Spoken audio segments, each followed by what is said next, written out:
नमस्कार दोस्तों। इस वर्ष रमा एकादशी 28 अक्टूबर सोमवार को मनाई जा रही है। प्रतिवर्ष कार्तिक कृष्ण एकादशी के दिन पड़ने वाली यह एकादशी धार्मिक ग्रंथों के अनुसार दिवाली से पहले आती है, जो बहुत ही महत्व की मानी गई है। कार्तिक कृष्ण एकादशी प्रारंभ होगी रविवार 27 अक्टूबर को सुबह 5:23 से शुरू होगी तथा 28 अक्टूबर को सुबह 7:50 पर इसका समापन होगा। व्रत तोड़ने का समय 29 अक्टूबर को सुबह 6:31 से लेकर 8:44 तक रहेगा। पारण तिथि के दिन द्वादशी समाप्त होने का समय सुबह 10:31 पर होगा। आइए जानते हैं रमा एकादशी की पौराणिक कथा। पौराणिक कथा के अनुसार प्राचीन काल में मुचकुंद नाम का एक राजा था।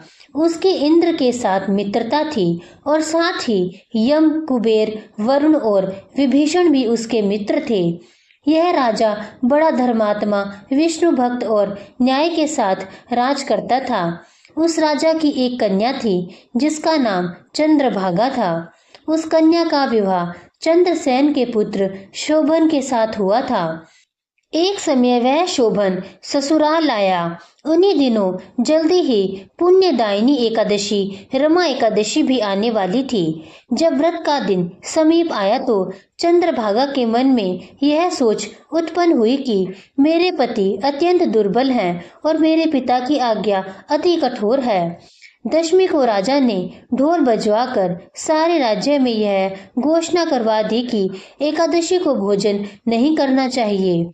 ढोल की घोषणा सुनते ही शोभन को अत्यधिक चिंता हुई और उसने अपनी पत्नी से कहा कि हे प्रिय, अब क्या करना चाहिए? मैं किसी प्रकार की भूख नहीं सहन करूंगा। ऐसा उपाय बताओ कि जिससे मेरे प्राण बच सके, अन्यथा मेरे प्राण अवश्य चले जाएंगे। चंद्रभागा कहने लगी कि हे स्वामी, मेरे पिता के राज्य में एकादशी के दिन कोई भी भोजन नहीं करता।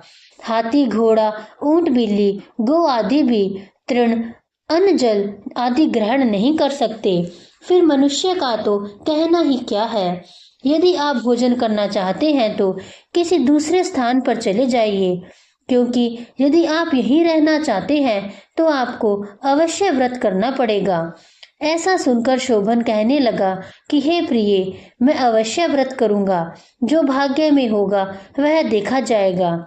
इस प्रकार से विचार कर शोभन ने व्रत रख लिया और वह भूख प्यास से अत्यंत पीड़ित होने लगा। जब सूर्य नारायण अस्त हो गए और रात्रि को जागरण का समय आया तो वैष्णवों को अत्यंत हर्ष देने वाला था, परंतु शोभन के लिए अत्यंत दुखदायी हुआ। प्रातः काल होते शोभन के प्राण निकल गए। तब राजा ने सुगंधित काष्ठ से उसका दाह संस्कार करवाया, परंतु चंद्रभागा ने अपने पिता की आज्ञा से अपने शरीर को दग्ध नहीं किया और शोभन की अंत्येष्टि क्रिया के बाद अपने पिता के साथ उसके घर में ही रहने लगी। रमा एकादशी के प्रभाव से शोभन को मंदराचल पर्वत पर धन धान्य से युक्त तथा शत्रुओं से रहित एक सुंदर देवपुर प्राप्त हुआ। वह बहुत ही सुंदर था, जैसे मानो दूसरा इंद्र विराजमान हो। एक समय मुचकुंद नगर में रहने वाले एक सोम शर्मा नामक ब्राह्मण तीर्थ यात्रा करता हुआ घूमता फिरता उधर जा निकला और उसने शोभन को पहचान लिया। उसने सोचा, यह तो राजा का जमाई शोभन है। उसके निकट गया। शोभन भी उसे पहचान कर अपने आसन से उठकर उसके पास आया और प्रणाम करके कुशल प्रश्न किया। ब्राह्मण ने कहा कि राजा मुचकुंद और आपकी पत्नी कुशल से है। नगर में भी सब प्रकार से कुशल है, परंतु हे राजन, हमें आश्चर्य हो रहा है। आप अपना वृतांत कहिए कि ऐसा सुंदर नगर जो ना कभी देखा ना सुना, आपको कैसे प्राप्त हुआ? तब शोभन बोला कि कार्तिक कृष्ण की रमा एकादशी का व्रत करने से मुझे यह नगर प्राप्त हुआ, परंतु यह अस्थिर है। यह स्थिर हो जाए ऐसा उपाय कीजिए। ब्राह्मण कहने लगा कि हे राजन, यह स्थिर क्यों नहीं है और कैसे स्थिर हो सकता है? आप बताइए, फिर मैं अवश्य ही कोई उपाय ढूंढूंगा।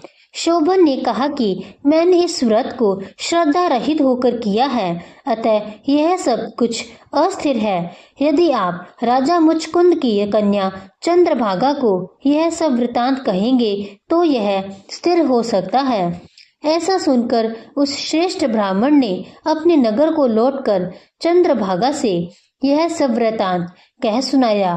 ब्राह्मण के वचन सुनकर चंद्रभागा बड़ी प्रसन्नता से ब्राह्मण से कहने लगी कि हे ब्राह्मण, ये सब बातें आपने प्रत्यक्ष देखी है या स्वप्न की बातें कर रहे हैं? ब्राह्मण कहने लगा कि हे पुत्री, मैंने महावन में तुम्हारे पति को प्रत्यक्ष देखा है, साथ ही किसी से विजय न हो ऐसा देवताओं के नगर के समान उसका नगर भी देखा है। उन्होंने यह भी कहा कि यह स्थिर नहीं है, जिस प्रकार वह स्थिर रह सके सो उपाय करना चाहिए। चंद्रभागा कहने लगी कि हे विप्र, तुम मुझे वहां ले चलो। मुझे पतिदेव के दर्शन की तीव्र लालसा है। मैं अपने किए हुए पुण्य से उस नगर को स्थिर बना दूंगी।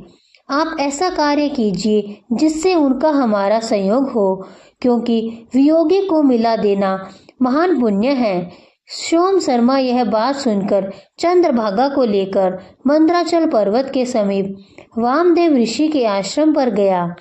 वामदेव जी ने सारी बात सुनकर वेद मंत्रों के उच्चारण से चंद्रभागा का अभिषेक कर दिया। तब ऋषि के मंत्र के प्रभाव और एकादशी के व्रत से चंद्रभागा का शरीर दिव्य हो गया और वह दिव्य गति को प्राप्त हुई। इसके बाद बड़ी प्रसन्नता के साथ अपने पति के निकट गई। अपनी प्रिय पत्नी को आते देखकर शोभन अति प्रसन्न हुआ और उसे बुलाकर अपनी बाईं तरफ बैठा लिया। चंद्रभागा कहने लगी कि हे प्राणनाथ, आप मेरे पुण्य को ग्रहण कीजिए। अपने पिता के घर जब मैं 8 वर्ष की थी तब से विधि पूर्वक एकादशी के व्रत को पूरी श्रद्धा से करती आ रही हूँ। इस पुण्य के प्रताप से आपका यह नगर स्थिर हो जाएगा तथा समस्त कर्मों से युक्त होकर प्रलय के अंत तक रहेगा। इस प्रकार चंद्रभागा ने दिव्य आभूषण और वस्त्रों से सुसज्जित होकर अपने पति के साथ आनंद पूर्वक रहने लगी। इसलिए जो मनुष्य रमा एकादशी का व्रत करते हैं, इसके प्रभाव से उनके ब्रह्म हत्या सहित समस्त पाप नष्ट हो जाते हैं और जो मनुष्य इस महात्म्य को पढ़ते अथवा सुनते हैं, वे समस्त पापों से छूटकर विष्णु लोक को प्राप्त होते हैं। ऐसी रमा एकादशी व्रत की महिमा है। धार्मिक मान्यता के अनुसार रमा एकादशी भगवान श्री विष्णु को सभी व्रतों में सबसे अधिक प्रिय है। रमा एकादशी को पुण्य कार्य करने के लिए बहुत महत्वपूर्ण दिन माना गया है। पद्म पुराण में वर्णन मिलता है कि जो भक्त सच्चे मन से रमा एकादशी का उपवास रखता है, उसे बैकुंठ धाम की प्राप्ति होती है और सभी समस्याओं से मुक्ति भी मिलती है। इस दिन भगवान श्री हरि और माता लक्ष्मी का एक साथ पूजन करने से इसका महत्व और भी बढ़ जाता है। इस पर्व को रंभा या रमा एकादशी के नाम से भी जाना जाता है। धार्मिक ग्रंथों के अनुसार यह व्रत बैकुंठ धाम की प्राप्ति दिलाने वाला भी माना गया है। हिंदू धर्म में इसे सबसे शुभ और महत्वपूर्ण एकादशी माना गया है। यह कार्तिक कृष्ण एकादशी यानी दिवाली के 4 दिन पहले पड़ती है।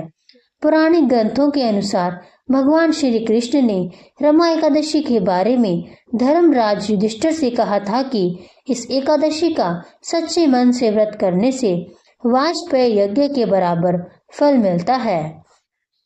इसी के साथ रमा एकादशी की कथा समाप्त होती है।